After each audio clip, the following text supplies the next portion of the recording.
Estamos estudiando acerca de la logia Rosacruz de los hermetistas, los discípulos del gran Hermes Trismegisto, que se relaciona, como ya lo hemos explicado, con el chakra laríngeo. El chakra laríngeo y la laringe permiten que la energía sexual alimente al cerebro permanentemente. Ya lo dijimos ayer, es el punto que recibe las energías del fuego creador, de la esfera generadora. Aquí sinergizan su acción, incrementan su poder y finalmente nutren los centros cerebrales.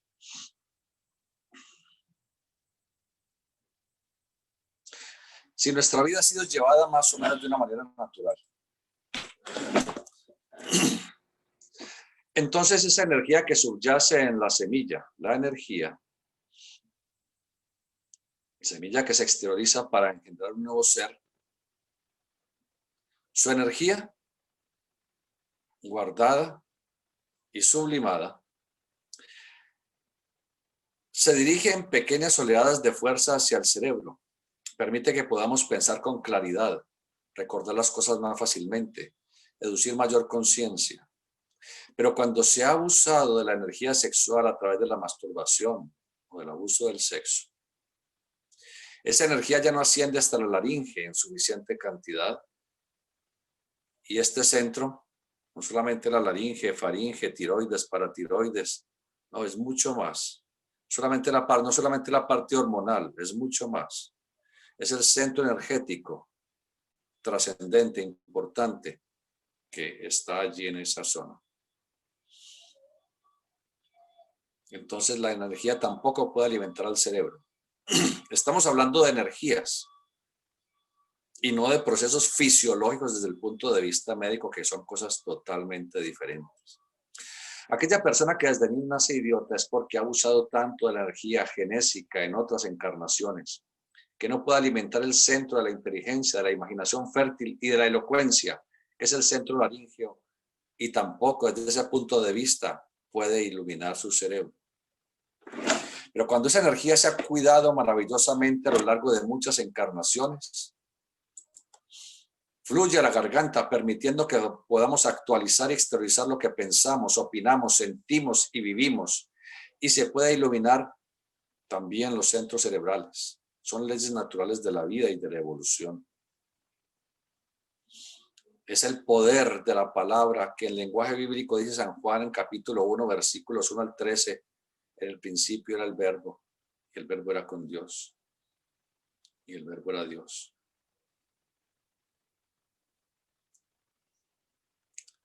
Hace referencia al principio genitor del universo, el verbo cósmico, pero no es la palabra, porque la palabra es una modificación material a través de los órganos de fonación de un ser humano cuando el aire hace vibrar las cuerdas vocales y la lengua y la faringe modulan las palabras para que puedan ser exteriorizadas después de haber sido convertido en ideas.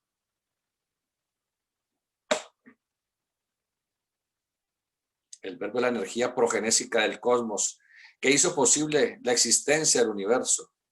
Pero ese verbo cósmico también existe en todos y cada uno de nosotros. Y es esa misma energía interior la que debemos exteriorizar a través de la palabra, del lenguaje bellamente utilizado. Esa misma energía de la palabra que se manifiesta unas veces como emoción, otras como mente, imaginación o sensibilidad. Son las diferentes formas en las cuales una persona muestra su nivel de evolución. La palabra puede ser emocional, emotiva, impregnada de odio, de celos, de ira, de incertidumbre, de pasiones. En la palabra emotiva vemos que la persona se desfigura, se torna pálida o rubicunda, tiembla, suda copiosamente, haciéndose totalmente desagradable a los ojos y oídos de los demás. La palabra emotiva destruye la armonía interior, afecta la vitalidad y por ende el cuerpo denso, engendrando enfermedades diversas. La persona actuando sin conciencia grita, se llena de ira, se molesta, explota, insulta, haciendo que la energía vaya de la periferia hacia la zona abdominal, acumulándose en el hígado, en las entrañas, tratando de reponer la vitalidad perdida en esas expresiones de cólera. Eso hace que la bilis se cristalice en la vesícula biliar y que se desarrollen los cálculos tan dolorosos que hacen que la persona cada vez se mida más en sus palabras y sus expresiones de cólera, porque cada vez que se molesta siente el cólico. El dolor le enseña que debe aprender a controlar la emotividad que se exterioriza como una palabra hiriente, soez, ordinaria o baja. La emoción que se exterioriza en palabra como instinto, hablando de cosas morbosas y pasionales, nos lleva al abuso de la energía sexual, porque estamos ligados a lo que hablamos, a lo que pensamos, ligados a todo lo que imaginar, a lo que imaginar y decir forme parte de nuestra vida. Qué responsabilidad tan grande en nuestra existencia y cómo podemos cambiar nuestra vida hacia una existencia más armoniosa si realmente queremos y nos esforzamos. Pero si no nos esforzamos, seguiremos sufriendo de una manera inconsciente y negativa todos los dolores que la vida nos ofrece. La emoción lleva a enfermedades porque baja la vitalidad. Y al bajarla, la energía del cosmos, el verbo cósmico no puede circular en nuestra interioridad y se forman obstáculos. Esos obstáculos, si son pasajeros, como lo hemos expresado, forman una inflamación que se puede resolver con una acumulación de pus, dándonos fiebre, dolor y luego curándose. Pero si ese proceso se realiza frecuentemente, el obstáculo se convierte también en permanente y la salud entrará en un proceso de deterioro progresivo y el organismo no podrá trascender esas limitaciones. Cuando se habla de la cirrosis, hay cirrosis hipertrófica y atrófica. La cirrosis atrófica se produce generalmente en los alcohólicos. Es una enfermedad muy grave del hígado en la cual los hepatocitos, la célula hepática, se van atrofiando. No puede realizar el proceso metabólico que debe realizar, ocasionando poco a poco otro tipo de enfermedades. Y después de unos meses, inexorablemente habrá de fallecer. La cirrosis hipertrófica se produce especialmente en personas que nunca han bebido licor, pero han sido personas emotivas en exceso, negativas, que se pasan la vida criticando. También esto termina con la vida física de esa persona. Cualquier tipo de emoción embarga nuestra vida, afecta nuestra sensibilidad y destruye nuestro cuerpo. Cuando estamos emocionados por la fuerza de los celos, por ejemplo, la energía de la vida que circula en la zona abdominal se paraliza, se afecta el chakra umbilical y la función intestinal se torna cada vez más difícil, siendo la razón de muchas enfermedades que todos sufrimos a lo largo de la vida. Algunas personas desde que nacen tienen problemas intestinales. Es porque en el pasado han sufrido de esa enfermedad perversa y negativa del alma que son los celos. La palabra, decía alguien en una poesía, que hay palabras hirientes, que hay palabras hermosas, que hay palabras espirituales. Debemos analizar constantemente cómo es nuestra palabra, nuestro lenguaje. El maestro Kronhagen en la obra Rosa Esotérica expresó: preguntémonos si lo que estamos diciendo es útil, es verdadero, es armonioso. Analicémonos y sepamos que nuestra evolución está directamente ligada a la palabra, al verbo, al sonido. La palabra puede ser modificada por la mente y lo que estamos constantemente pensando se convierte en ese parloteo interno, en ese hablar interior. También se va modificando nuestra palabra. Según sean nuestras imágenes, así serán nuestras palabras. Si lo que estamos pensando es trascendente, nuestras palabras lo serán. Si lo que pensamos es ordinario o absurdo, nuestras palabras serán ordinarias o absurdas. Si lo que estamos pensando e imaginando es negativo, de naturaleza baja, nuestras palabras serán negativas y mundanas. Esta es la ciencia de la vida, la ciencia hermética. No puede haber mayor psicología en ninguna universidad ni ningún psicólogo pueda llegar a esta profundidad de conocimientos que los Rosacruces han entregado en pocas palabras, porque son leyes naturales de la vida y de la evolución. Lo natural es perfecto y preciso porque se cumple dentro de la naturaleza y no tenemos que llegar a discusiones filosóficas ni metafísicas. La palabra es modelada por la imaginación, porque las imágenes están dirigiendo nuestro pensar, nuestro sentir, nuestra emoción. Es por eso que debemos ser tan cuidadosos con lo que imaginamos. La imaginación tiene un poder espectacular. Quien imagina logra desarrollar en su vida inexorablemente todo lo que imagine con persistencia. Si nos imaginamos activos, volitivos, esa energía interna irá actuando en nuestra vida y nos canalizará por el sendero de la voluntad y del carácter. Si imaginamos que nuestra vida es feliz, plena en todos los campos, iremos perfeccionándonos porque estamos modificando nuestro propio arquetipo a través de la imaginación. Por eso se le llama la imaginación creadora, porque tiene el poder de crear, de generar, de modelar nuestro ser interno. La palabra es modelada por la sensibilidad. Aquel ser magnífico que exteriorizó la sensibilidad de una manera bellísima fue el Señor Jesús. Por eso se le llamó el Verbo encarnado, porque logró aprovechar esa energía del cosmos, que es el verbo que se manifiesta en nosotros a través de la generación universal, del lenguaje, la armonía o la conciencia, convirtiéndola en parte de la vida espiritual. Por eso todas sus palabras eran sabias. Por eso su vida es modelo de perfección que todos queremos lograr algún día en el esquema evolutivo. Es allí la sensibilidad, dirigiendo el poder de la palabra. La palabra de un místico es armoniosa, bondadosa, espiritual. Está imantada de un poder mágico que no alcanzamos a comprender, pero que sí alcanzamos a percibir. Ese poder es la magia del verbo. Es ese dios olímpico llamado Hermes Mercurio que actúa en nosotros en la laringe. Y esta es la logia de los hermetistas rosacruces. ¿Quiénes eran los hermetistas? Aquellos que tenían este conocimiento secreto y lo guardaban sigilosamente. Cuando se habla de algo hermético se refiere a algo que está perfectamente sellado y ajeno a los ojos de los demás. Así fueron los hermetistas quienes buscaron que este conocimiento se mantuviera en la pureza de la tradición, no exteriorizándolo a aquellas personas altaneras, negativas, que pudieran profanar estos sagrados misterios, entregándolos de una manera ordinaria a los demás. Por eso los hermetistas guardaban hermetismo del conocimiento para que no se prostituyera combinándolo o cambiándolo por unas cuantas monedas, que es lo que sucede actualmente. Hay multitud de personas que se leen 2 o 3 libros de esoterismo y ya se creen verdaderos maestros o gurús en el tema y cobran X dinero por tal curso o tal seminario o tal conferencia. Eso es prostituir el conocimiento esotérico, porque el conocimiento es un patrimonio de todos los seres humanos. Conocimiento entregado por seres de mucha mayor evolución que la nuestra, para que a través de los tiempos la humanidad, cuando llegara a esforzarse lo suficiente para transformar su vida y su ser, pudiera aprovechar estos conocimientos y perfeccionarse.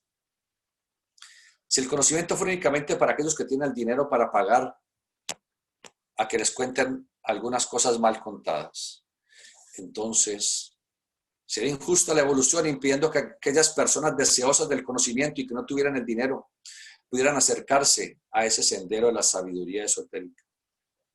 Por eso la Escuela Rosacruz, en sus 7 ramas sagradas de esoterismo, en sus 7 grandes logias para la civilización occidental, expresada en los 7 grandes rayos de evolución, ha guardado ese conocimiento para que cada uno de nosotros pueda abrevar en su fuente infinita y calmar la sed de sabiduría y de infinitud que todos tenemos. En la tradición griega se habló de Pan, el hijo de Hermes, quien nació con una deformidad. La parte inferior de su cuerpo era como un carnero, patas de carnero, y su cabeza con un par de cuernos. Pero era un ser de exquisita sensibilidad que los llevaba constantemente a andar tras las ninfas y nereidas y las hadas y féminas que encontraba, tratando de que accedieran a sus amores. Se enamoró de la ninfa Siringe, la persiguió por todo el campo tratando de conquistarla, pero ella, horrorizada de ver que era un monstruo, parte hombre, parte carnero, le rogó a los dioses que la liberaran de él, por lo que la convirtieron en una varita de bambú. Pan, entristecido porque el amor de su vida no había sido de él, se lamentaba al lado de la vara de bambú hasta que finalmente dijo: voy a tenerla conmigo para siempre. Cortó la vara e hizo una flauta con la cual encantaba a todas las criaturas del bosque.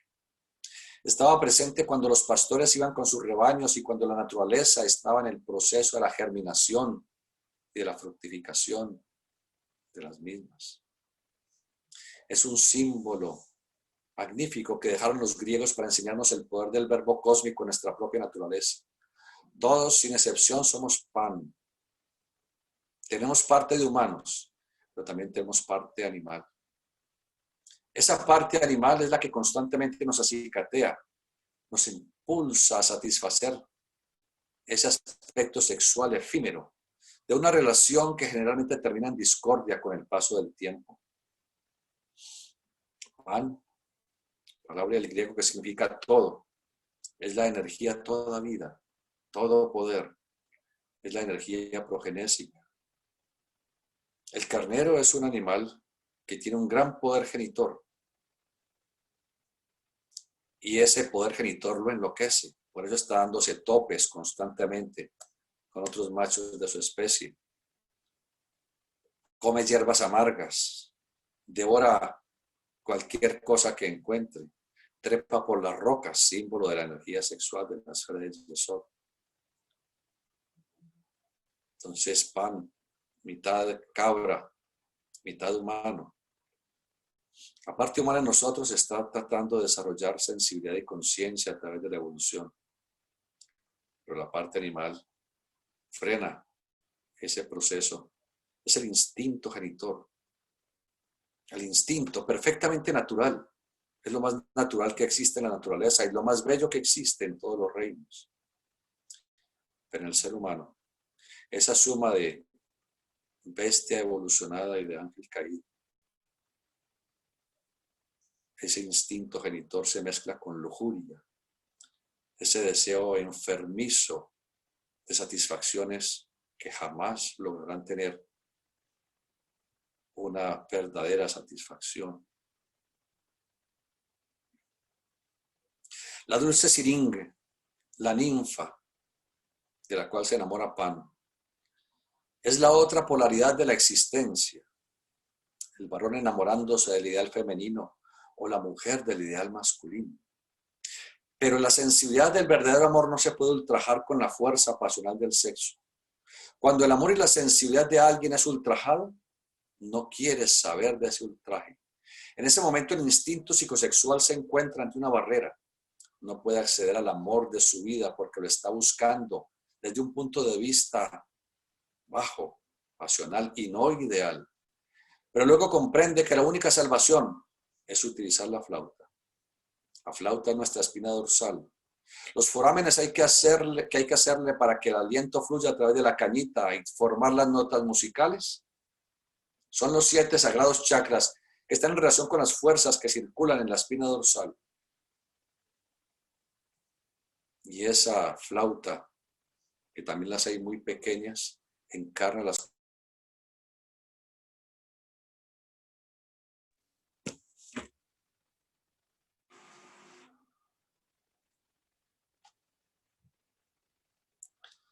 El poder del verbo de la laringe es la música que permite que la naturaleza toda caiga en éxtasis arrobador. Cuando nuestra palabra es espiritual, bella, sutil, divina, estamos modificando, modulando la energía de la vida que se desplaza por la espina dorsal y activando cada uno de los chakras. Y esto es lo que da verdadera satisfacción y salvación al ser humano. De resto vivirá solo.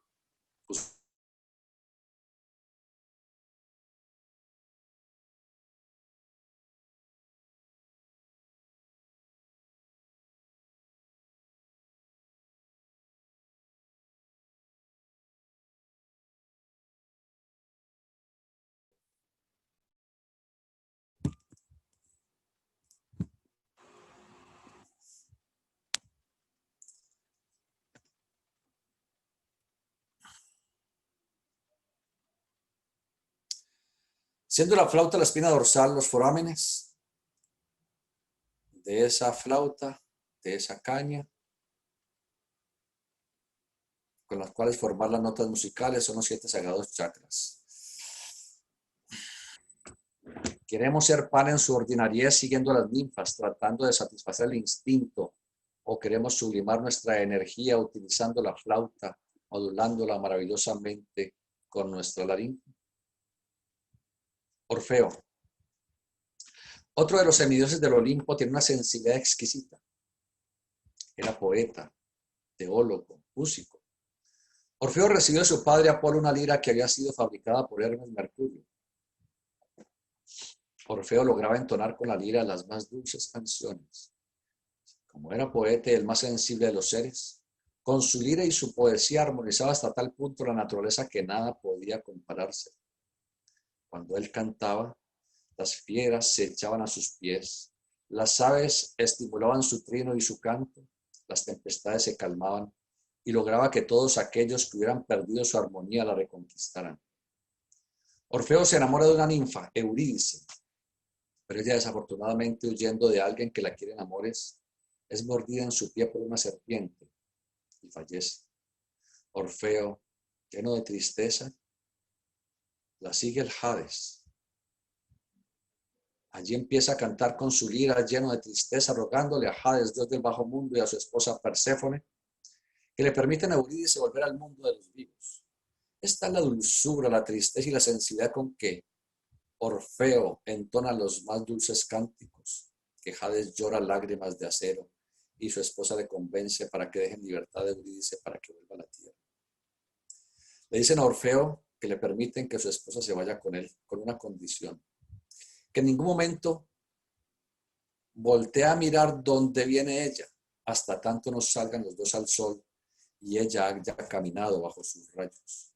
Orfeo va siempre adelante cantando, pero le entra la duda si realmente su compañera viene tras él.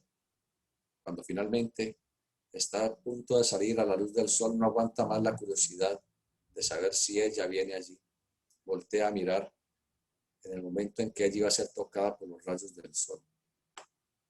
Cuando él la mira, comienza a desvanecerse y ella regresa al Hades.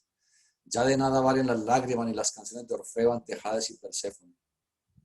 Entonces regresa al mundo de los vivos y promete no volver a amar nunca más a ninguna mujer. Esto hace que otras ninfas, al ver que ese hombre tan sensible y místico no aceptan el amor de ninguna de ellas, lo ataquen, lo destrocen y arrojen su cabeza y su lira a un río. Después de aquello, los dioses dicen: hay que sepultar la cabeza y la lira de Orfeo, pero si algún día le da la luz del sol a sus despojos mortales, toda la ciudad será destruida por un cerdo.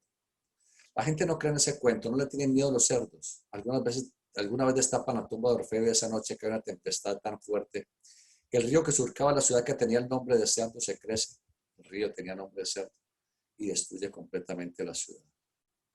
Son símbolos de nuestra naturaleza interna.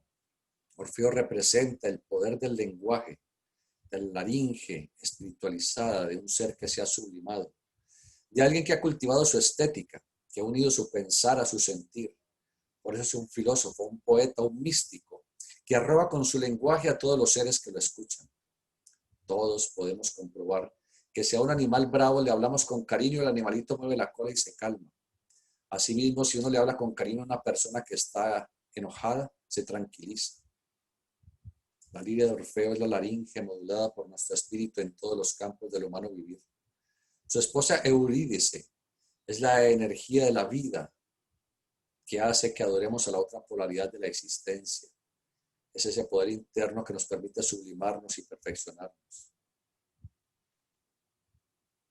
La escuela de los hermetistas nos muestra el poder del lenguaje. Enseña que a través de él podemos modular nuestra palabra, con la cual vamos modificando la vibración del cuerpo vital y por lo tanto del cuerpo denso. Vamos transmutando la emoción para convertirla en conciencia. El instinto psicosexual que nos acucia para transformarlo en sensibilidad e ir iluminando progresivamente nuestro ser. Imaginemos una persona que logra permanentemente utilizar su palabra para expresar la verdad, la belleza y el bien, que exteriorizara su lenguaje con ritmo, armonía y espiritualidad. Imaginemos que esa persona utiliza la energía del verbo cósmico, la energía de la vida, únicamente para dirigirla en oleadas de fuerza con su imaginación, su inspiración y sensibilidad hacia el corazón, para que esa vida fluya a través de la poesía y se convierta en armonía, en bondad, en servicio. Imaginemos a esa persona dirigiendo sus energías internas hacia la esfera cerebral para ser cada día más consciente, más sabio, más inteligente y más veraz en todos los campos de la vida. Ese ser no sería una persona común, sería un superhombre que iría convirtiéndose progresivamente en un ser divinizado. Entonces, hasta allí tenemos acerca de los alquimistas, los hermetistas. Vamos a continuar con nuestro estudio de filosofía Rosacruz. Estamos hablando de los 4 reinos y los 3 subreinos que los enlazan para dar ese eterno septenario.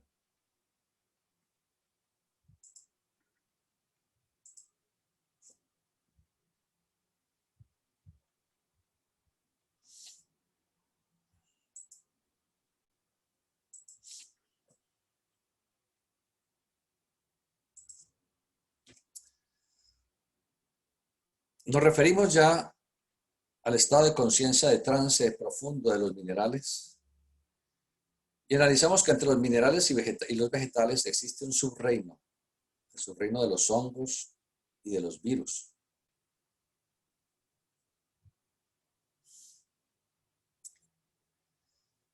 Ahora estamos analizando ese subreino que existe entre los vegetales y los animales. A ver qué pasó aquí.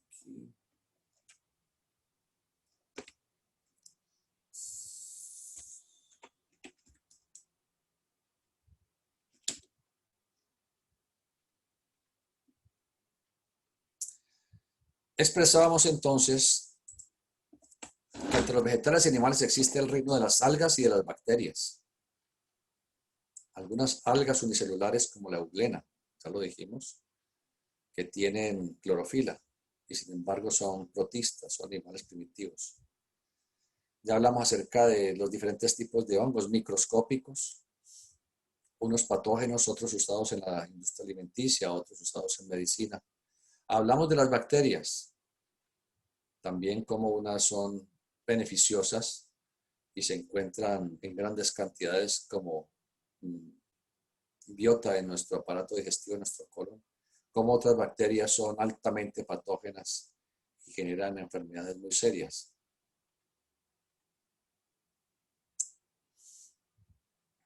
Los minerales poseen un cuerpo denso interpenetrado por el éter químico.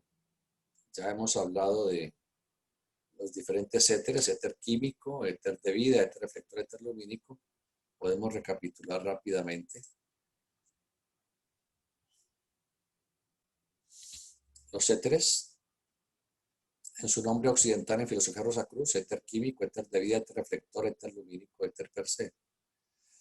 En su terminología sánscrita, el éter químico Prithvi, luego tenemos el éter de vida Apas, posteriormente Vayu, Agni o Tejas, que es otro nombre que se le da, y Akas. Cada uno de estos estados etéricos, que es la contraparte sutil del mundo físico, como ya lo hemos expresado, cada uno de ellos son el arquetipo que permite la existencia material de los diferentes estados de la materia.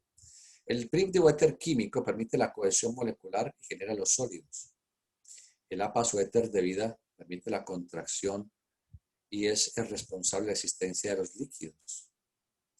El éter reflector o Vayu genera el movimiento y se encuentra en esas moléculas o átomos, según el caso, que están muy separados, que son los gases. Luego tenemos el éter luminoso o Agni, relacionado con la expansión de la materia y con el fuego. Ahora vuelve otra vez la pantalla que por alguna razón se fue. Finalmente tenemos el Akas, el éter per se, éter sonorífero, como ya hemos hablado, que es el de la vibración, que se convierte en energía. Hablamos de otros estados más sutiles de la materia con éteres más sutiles, el Padaka y el Adi, ya relacionados con la radioactividad, con la electricidad y con el magnetismo y con la electricidad. Continuamos entonces con las oleadas de vida.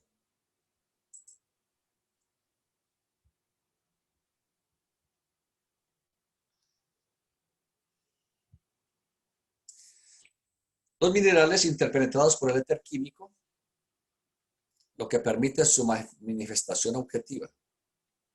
Los vegetales además tienen cuerpo físico y cuerpo vital que les permite reproducirse. Veamos la información correspondiente. Tenemos aquí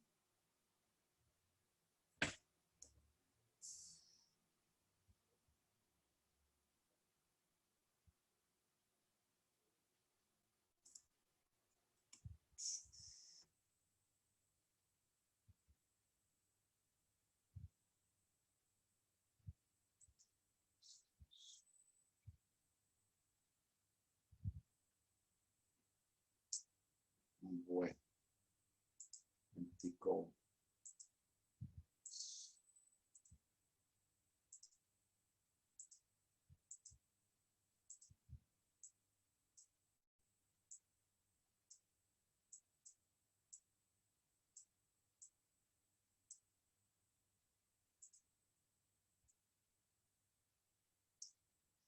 En este gráfico podemos observar, ya lo comentamos hace 2 días someramente, cómo la evolución se da progresivamente desde el reino mineral al vegetal, al animal y al humano, obteniendo en cada uno de esas etapas evolutivas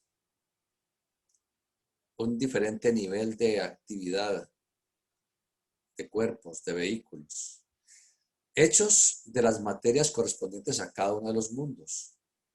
El cuerpo físico que tienen minerales, vegetales, animales, humanos, relacionado con la región físico-química del mundo denso. Solo los vegetales, animales, humanos tenemos cuerpo vital, porque el cuerpo vital es el que permite la reproducción, la vida independiente, que está hecho de materia etérica, de la región etérica del mundo físico. Los animales y el ser humano tenemos cuerpo emocional o vehículo emocional o de deseos, hecho de materia del mundo del deseo. En los humanos tenemos además una mente, hecho de la materia del mundo del pensamiento concreto. Y finalmente tenemos que los humanos tenemos un espíritu interno en su triple aspecto de conciencia, sensibilidad e imaginación, espíritu divino de vida y humano, el triple aspecto del espíritu sintetizado en ego, el centro de conciencia, que tiene su punto de actividad en la región del pensamiento abstracto, espíritu humano. Eso lo veremos con detenimiento poco a poco, cada día.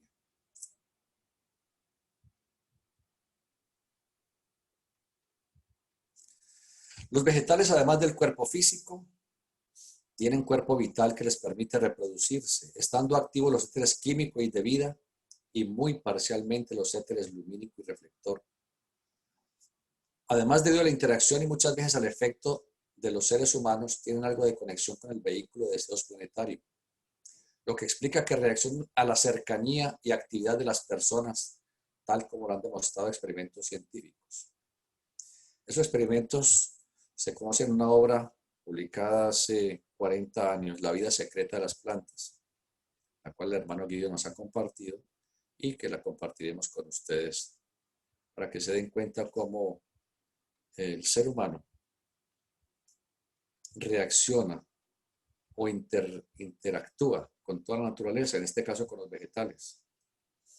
Que colocaban electrodos, elementos de medición muy sensibles a los vegetales, a un vegetal, una planta. Y hacían que una persona con mucha estética, con mucha mística, con mucha sensibilidad se acercara a la planta. Y no se observaba un cambio apreciable en las lecturas correspondientes que le habían puesto a esa planta, como sus electrodos. Pero se acercaba una persona, le decían, usted va a generar mucho odio, ideas de ira y destrucción hacia la planta. Inmediatamente mostraban los electrodos, mostraban curvas como de angustia de la planta.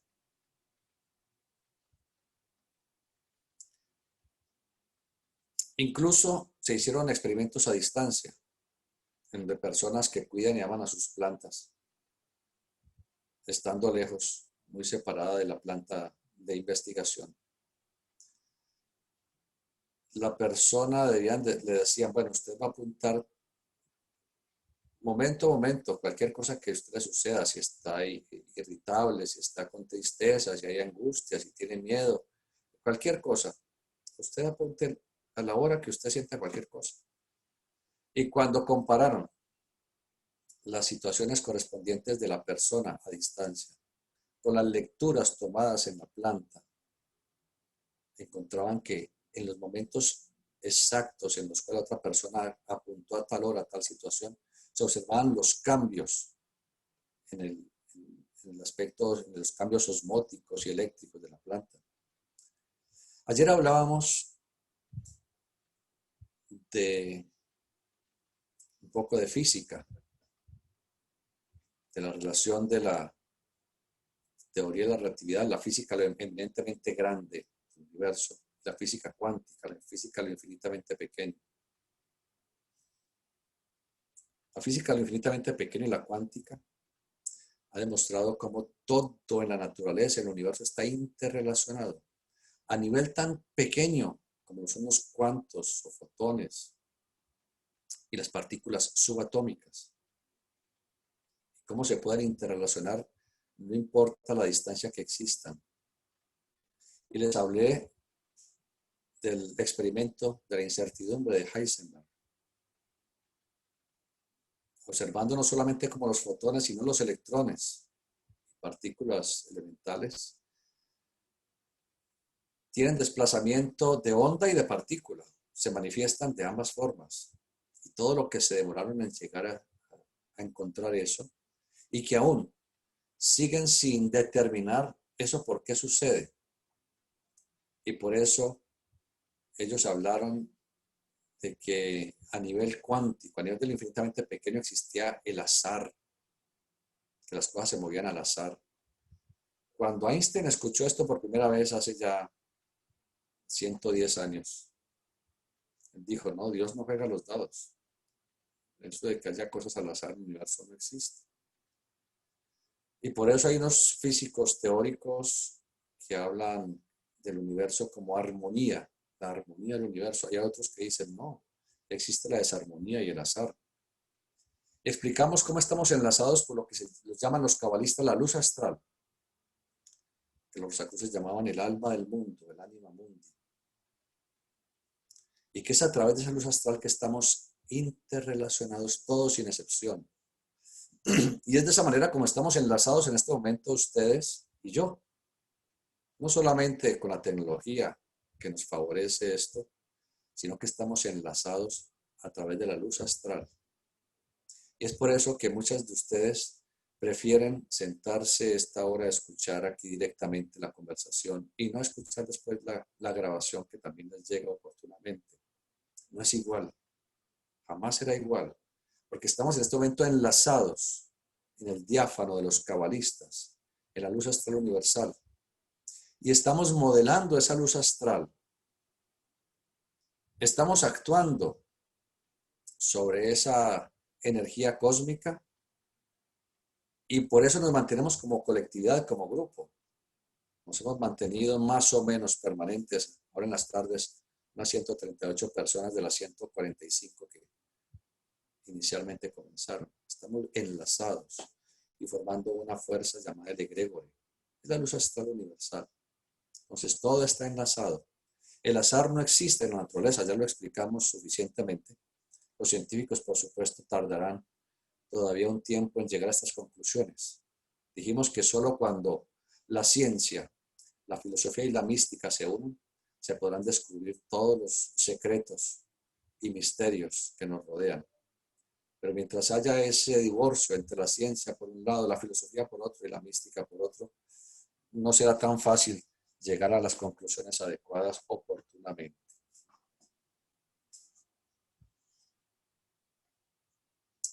De manera que ya les he hablado de la vida secreta de las plantas, porque las plantas, aunque según el gráfico que están viendo ustedes allí, los vegetales no tienen un cuerpo de deseos, pero sí se observa que hay una sombra rosada ligera arriba del cuerpo vital de los vegetales. No tienen un cuerpo o vehículo emocional independiente, pero están interpenetrados por el cuerpo de deseos planetario. Y decir cuerpo de deseos planetario es otra manera de decir luz astral universal, porque la luz astral, la luz de los astros, en su estado prístino puro, es lo absoluto, el alma del mundo, el anima mundi, la cual en densificación progresiva se convierte en las galaxias, en los sistemas solares, en los planetas, se convierte en luz astral y finalmente se convertirá en magnetismo mineral, animal, humano. Por eso las plantas reaccionan. No importa que la persona que las ha prodigado amor y cuidado se encuentre a distancia, perciben instantáneamente el estado interior, moral, anímico, emocional de quien les ha cuidado, porque la luz astral le está enlazando a esa persona que ha cuidado de ese vegetal con el vegetal. Son cosas excelsas, extraordinarias. Entonces podríamos pensar que existe algo al azar en la naturaleza o en el universo. Nada es casual, nada es casual. Todo es causal, como ya lo estudiamos con la ley de causa y efecto. Los animales, además del cuerpo físico y vital, tienen un vehículo emocional o cuerpo de deseos que les permite moverse y tener emociones, siendo preeminente en ellos la actividad de los estratos inferiores del vehículo emocional. Ya estudiamos que el vehículo emocional tiene 7 estratos o niveles. Los más bajos, pasiones y deseos bajos, luego impresiones, luego emoción. Hasta allí los animales tienen su actividad emocional. Pero nosotros, además de eso, tenemos unos estratos un poco más altos, tenemos sensaciones y estamos tratando poco a poco de tomar contacto con los estratos superiores de luz anímica, vida anímica y poder anímico, que es lo filantrópico, lo sensible y lo volitivo, relacionado con el vehículo de deseos, por supuesto. Ahora los animales, además, tienen una muy ligera actividad mental derivada del vehículo mental planetario, proceso que ocurre especialmente con los mamíferos superiores que están en íntima relación con los humanos. Entonces, si miramos la columna de los animales, vemos que tiene un cuerpo físico, un cuerpo vital, un cuerpo emocional parcialmente desarrollado. Los estratos inferiores, ya lo dijimos, pasiones, impresiones y emociones. Los estratos superiores, sensaciones, vida anímica, luz anímica y poder anímico, caen bajo la regencia del llamado espíritu grupo, que son, por supuesto, arcángeles, grupos arcangélicos que se encargan de una especie, de otra especie, de otra especie, de otra especie animal, de los millones que hay. Pero observamos que hacia el estrato del mundo del pensamiento concreto, en la columna del reino animal, encontramos que allí hay una ligera actividad. No tienen un vehículo separado de una mente racional como nosotros, pero forman parte o están interpretados por el cuerpo mental del planeta Tierra, del logos terrestre, del Señor Jehová. Y es debido a eso que los animales, especialmente los domésticos o los que interactúan con personas, con el paso del tiempo, parece que el animal hablara. La gente dice, es que no le falta sino hablar. Dicen, ¿cómo es de inteligente este animalito? Es la inducción que ha ejercido la persona que con amor les cuida. Entonces ha ido induciendo en ellos esa penetración del cuerpo mental planetario. Y en algunos casos ha favorecido que se vinculen la parte del cuerpo etérico con el cuerpo físico justamente en la zona frontal del animal, lo cual les permite tener adicionalmente memoria, porque la memoria no tiene que ver con la mente ni con el cerebro físico, la memoria tiene que ver con el éter reflector. Y ya estudiaremos poco a poco con mucho detenimiento la actividad de los éteres en nuestra interna naturaleza. En los seres humanos, además de los cuerpos físico, vital y emocional, tenemos la mente, que nos permite pensar, y una laringe vertical para expresar el pensamiento a través de la palabra, siendo los vehículos del pensamiento abstracto, que es el espíritu humano, sensorial, el espíritu de vida, y conscientivo, el espíritu divino. En el oriente se llamarían al espíritu divino Atma, el espíritu de vida Buddhi, y al espíritu humano se llamarían Mana superior. A la mente, el Manas inferior. Al vehículo emocional lo llamarían Kamas, el vehículo kamásico, el del deseo. Y luego Stula Sharira, la vitalidad, y Linga Sharira, el cuerpo físico. Ese es otro tipo de terminología. a la cual es importante que nos vayamos acostumbrando porque en nuestros estudios iremos leyendo libros que nos traerán diferente terminología y debemos saber de qué están hablando.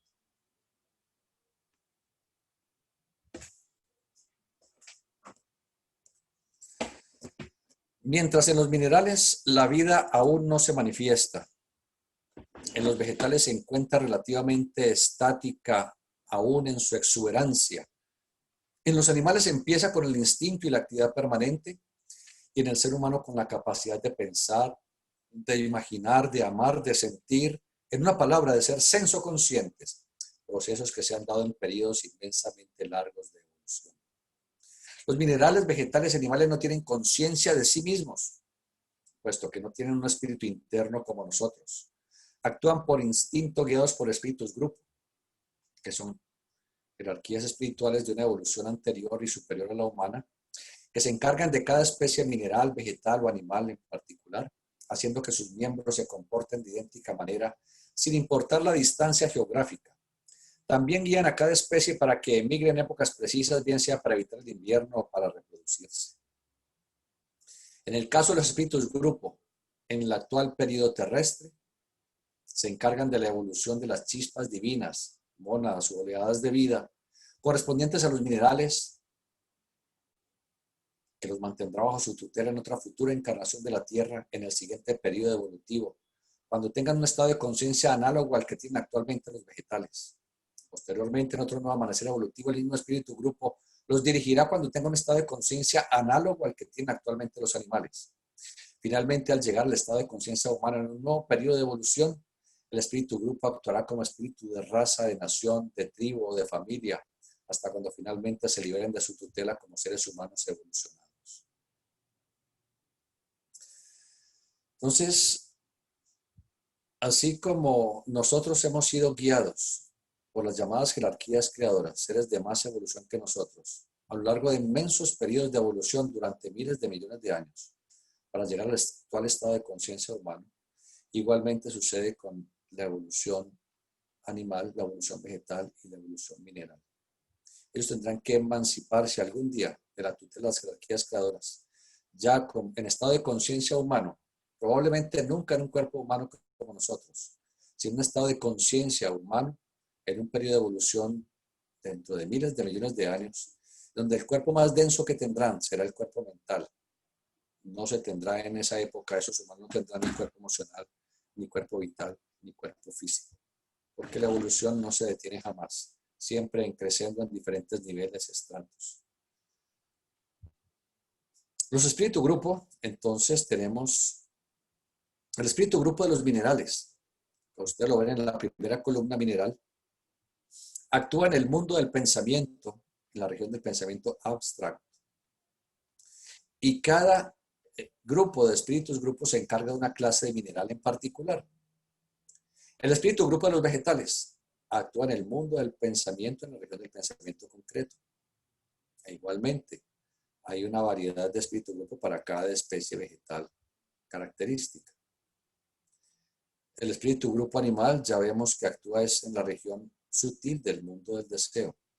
Y los humanos no tenemos un espíritu grupo, nosotros tenemos un espíritu interno que nos guía y una mente que permite que el triple eslabón del espíritu divino de vida y humano, conciencia, imaginación y sensibilidad, se relacionan intrínsecamente con sus vehículos inferiores, cuerpo físico, cuerpo vital y cuerpo emocional.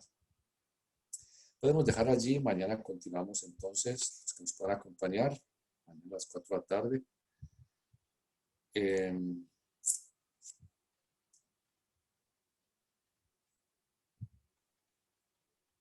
Mañana sí, mañana nos veremos. Por ahora ustedes vayan alistando sus preguntas, sus comentarios, sus inquietudes y trataremos en lo posible de solucionarlas hasta donde nuestra capacidad nos ayude. De manera que los escucho. Muchas gracias, hermano. Mucho gusto. Bueno, aquí está, bueno, hay dos preguntas. La primera dice, la hermana María Elena Múnera, dice, buenas tardes. Según lo que hemos aprendido ayer y hoy, ¿la tartamudez tiene que ver directamente con el mal uso de la energía genésica? Sí, por supuesto, la tartamudez, eh, al igual que muchas patologías que se den a nivel del cuello, tienen que ver con el mal uso de la energía generadora. Ayer hablábamos de la relación intrínseca que hay entre la energía generadora y la laringe y explicamos eso que se ve de una manera muy objetiva con el cambio del tono de la voz que se da en la pubertad, luego al finalizar la adolescencia en las damas y en los caballeros, posteriormente en la edad adulta en las damas al llegar a la menopausia y en los hombres al llegar a la ancianidad. Desde el punto de vista de la astrología, hay esa relación directa entre las esferas de las casas astrológicas de Tauro, que rige el cuello, y de Escorpión, que rige la zona generadora, entre otros aspectos. Esas dos casas están opuestas en el zodíaco. Lo que afecte a una casa, afecta a la otra. Entonces, el abuso de la energía generadora relacionado con Escorpión afecta no solamente a Escorpión, vejiga, útero, ovario, zona genital, externa e interna, anexos recto en los varones, pues próstata, testículos, vesículas seminales, glándulas de Cooper, vejiga, también recto, por supuesto. Lo que afecta a una, afecta. Entonces, lo que afecta a la esfera de Escorpio, afecta a la esfera de Tauro. Entonces pueden aparecer enfermedades a nivel genitourinario y pueden aparecer enfermedades adicionales a nivel de cuello, o no aparecer a nivel genitourinario y sí aparecer a nivel de cuello. Y el mal uso del lenguaje puede producir enfermedades no solamente a nivel de cuello, sino a nivel genitourinario. Están intrínsecamente relacionadas. Por eso, ayer decíamos que el cretinismo, tan común hasta que se empezó a usar ya la hormona tiroidea, el mixedema, problemas con deficiencia en la hormona tiroidea, tienen que ver con el abuso genitor, pero también tienen que ver con impactos emocionales fuertes, los cuales paralizan el chakra laríngeo y afectan la producción de hormona tiroidea. Es muy común, desafortunadamente, el cáncer de garganta, bien sea de faringe o de laringe o de tiroides. Es común y tiene que ver con situaciones acaecidas allá en el pasado, en otras vidas, con relación al uso no correcto que se le dio a la esfera sexual.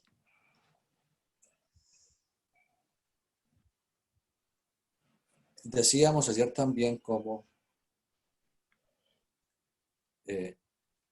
cuando se es casto, cuando se es continente con la energía sexual y se sublima, se desarrolla una gran habilidad en el lenguaje y una gran comprensión. Al contrario, quienes se desgastan sexualmente son más torpes en el lenguaje y más torpes en la comprensión. Observar a los iniciados cuando dan sus conferencias es extraordinario. Israel Rojas hablaba de Krumheder, decía que cuando Krumheder se paraba a dar una conferencia, era un dios olímpico, exteriorizando ese verbo elocuentísimo y sapientísimo. Igual podemos decir nosotros cuando Israel Rojas ofrecía una conferencia, verbo elocuente, una sabiduría extraordinaria, con un poder extraordinario en su capacidad, en su elocuencia, en su sabiduría. No importaba que tuviera sus 84 años con los que falleció.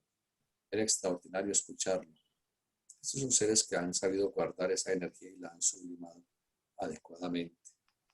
En cambio, quien abusa de esa energía por masturbación o que es un erotómano o una ninfómana, son más torpes en el campo del lenguaje y además su lenguaje es hiriente, su lenguaje es agresivo, su lenguaje es sarcástico.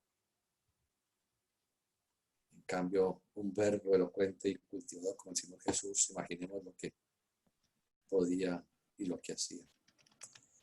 Sí, les escucho. Bueno, la hermana Berta Inés Alarcón dice, buenas tardes. Pregunto, si la luz rosa que se puede observar en un árbol tiene que ver con el rayo de luz rosa que se observa en el sol.